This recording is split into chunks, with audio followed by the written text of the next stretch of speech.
Ibn Omeri, Allahu qofti kënaqur me të, ka thënë: Imani dhe turpi shkojnë së bashku. Nëse largohet njëri, largohet edhe tjetri. Njeriu që nuk ka turp, nuk ka as iman, domethënës.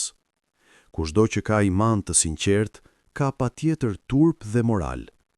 Këtë e shohim qartë në jetën e përditshme. A ka nderim të prindërve në shoqëritë ku dominon ateizmi?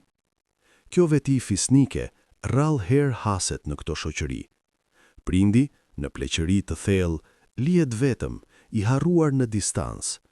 Ka raste kur individi nuk e di as gjendjen e prindit dhe për vdekjen e tij merr vesh vetëm pasi të marrë njoftimin nga spitali.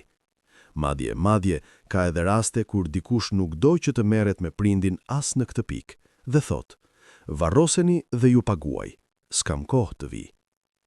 A është kjo jetë me dinjitet njerëzor? Pasha Allahun nuk është.